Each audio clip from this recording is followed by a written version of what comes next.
ஒளிபெற்ற மக்கள் அப்படின்னா கடவுளின் குடும்பத்தில் சேர்ந்த மக்களாக வாழுங்கள்.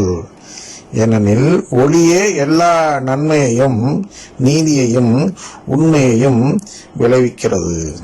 அந்த நீதியை நன்மையை, நன்மைனா உறவு பெற்று வாழ்வு பெறுவது நன்மை, சாவு பெறுவது தீமை. நீதி கேளுங்கள் கொடுக்கப்படும் என்ற நீதி, அதான் அந்த ஒளினா ஞானம். நம்ம இந்த அறிவை பெற்றுக் கொள்கிறோம். நற்கருணை மூலமாக மீட் பண்ணால் நற்கருணை மூலமாக கேட்டால் கிடைக்கும். எது? கடவுளின் உறவு.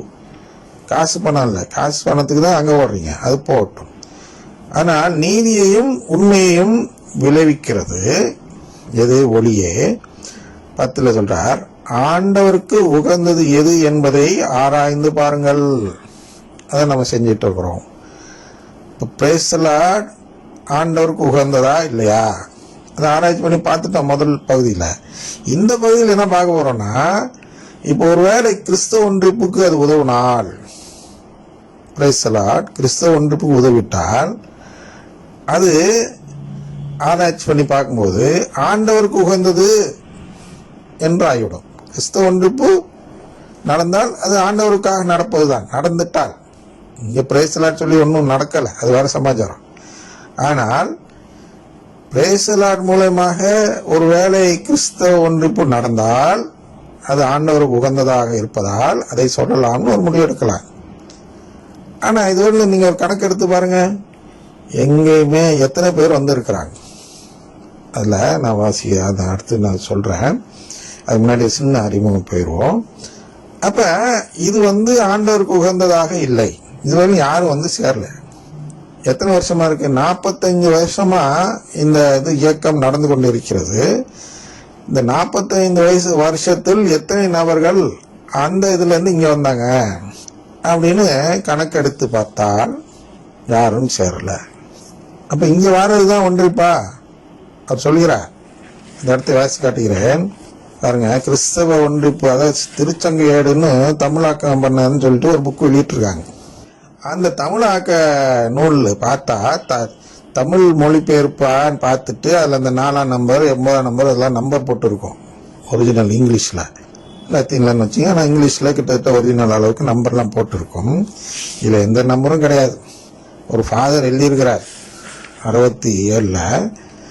அவர் யாருன்னா அல்போன்ஸு, கோட்பாட்டியல் பேராசிரியர், தூய பவுல் இறையியல் கல்லூரி திருச்சிராப்பள்ளின்னு 1997 இவர் இது திருப்பியும் திருத்தி எழுதியிருக்கிறார். அப்போ இவர் என்ன பண்றாருன்னா, இவரோட சொந்த கருத்தை அதுலேருந்து ஒப்பீனியன் கொடுக்கிறார். அவரோட கருத்தை தெரிவிக்கிறார். அது மொழிபெயர்ப்பு செய்யவில்லை. அதில் ஒரு கருத்து சொல்றாரு பாருங்க. கிறிஸ்துவ ஒன்றிப்பு பற்றி இதற்கு முன்பு கத்தோலிக்க திருச்சபையில் நிலவிய கண்ணோக்கிலிருந்து இவ்வேடு முன்வைக்கும் கருத்து வியப்பளிக்கும் முறையில் வேறுபடுகிறது. இவரை வேறுபடுகிறது நினைச்சிட்டு எழுதுறார். ஏன்னா அதுதான் உள்ள விளக்க போகும்போது உங்களுக்கு தெரிஞ்சிடும்.